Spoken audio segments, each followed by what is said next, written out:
भाजपचे आमदार समीर मेघे आपल्यासोबत आहे. समीर भाऊ, हिंगणा विधानसभा मतदारसंघात एकाच घरात 200 मतदारांची नोंदणी झाल्याचा आरोप राष्ट्रवादी शरदचंद्र पवार गटाचे बंग यांनी केलेला आहे. मी आपल्याला विनंती करतो की निवडणुकीच्या अगोदर जेव्हा अपोजिशनला काही काम नसतं, डेव्हलपमेंटवर ते बोलू शकत नाही. जवळपास या 10 वर्ष 11 वर्षामध्ये वानाडोंगरी नगर परिषदमध्ये 400-500 कोटी रुपयाची कामं झाली आहे. मोठी पाणीपुरवठा योजना सुरू आहे. 90% हे रोड झाले आहेत, 60-70% हे नाल्या झाल्या आहेत. आणि म्हणून लोकांना काही तुम्ही कन्व्हिन्स करू शकत नाही, तर म्हणून कन्फ्यूज करण्याचं काम हे विरोधक करून आले.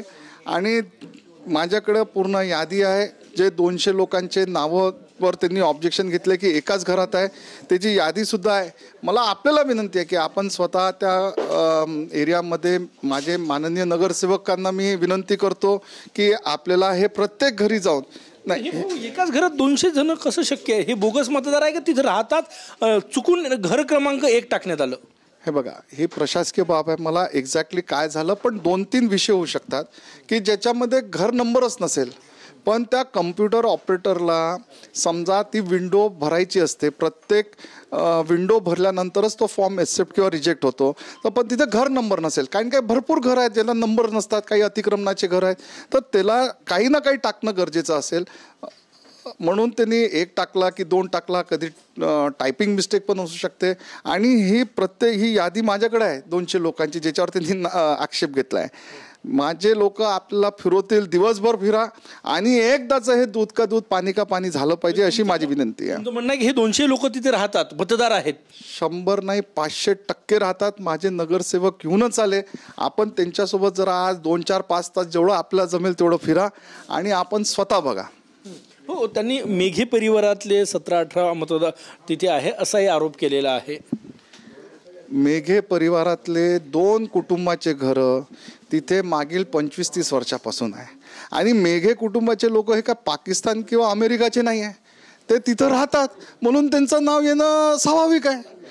आणि असं काहीतरी लोकांना संभ्रम टाकणं हे अत्यंत चुकीचं आहे. निवडणुकीमध्ये आपण जेव्हा त्यांची सत्ता होती, जेव्हा ते स्वतः आमदार होते, जेव्हा ते स्वतः मंत्री होते, त्यांचे पार्टीचे लोक आमदार होते, तेव्हा त्यांनी काय काम केलं हे त्यांनी ते करू शकले नाही. म्हणून त्यांना हार आतापासून वानाडोंगरीचे निवडणुका आता 1 महिना 2 महिना जेव्हा केलं त्यांना आतापासून त्यांना हार दिसून आली.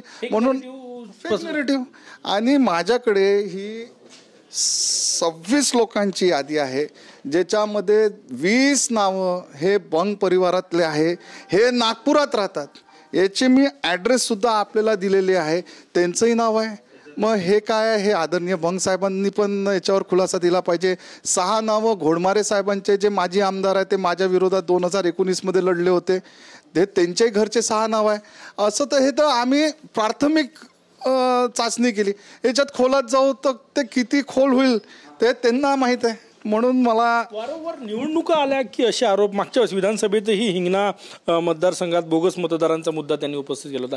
आताही पुन्हा तोच मुद्दा त्यांनी उपस्थित केलेला आहे. 2019मध्ये च्या निवडणुकीनंतर माझ्यावर इलेक्शन पिटिशन आदरणीय घोडमारे साहेबांनी टाकली. आता ज्युडिशरी तर आपलं काम बिलकुल म्हणजे तंतोतंत जे नियमात असेल तेच करतात. ती इलेक्शन पिटिशन फेटाळली, आमच्या बाजूने ऑर्डर आला.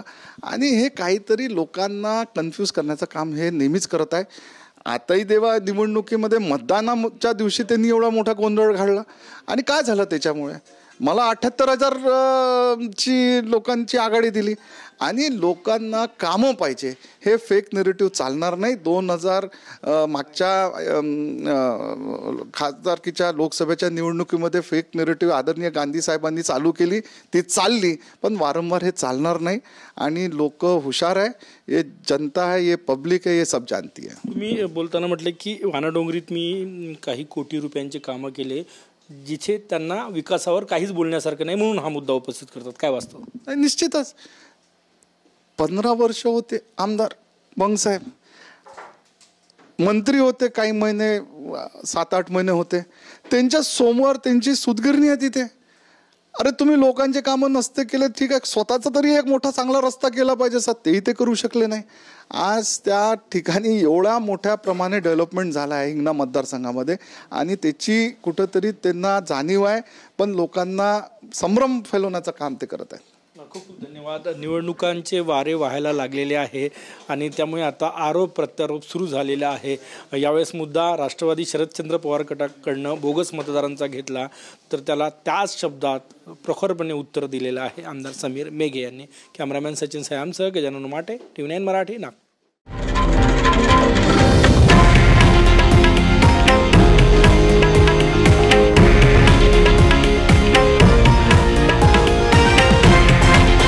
हे आहे देशातील नंबर 1 न्यूज नेटवर्क आणि आपण पाहत आहात TV9 मराठी, एकमेव.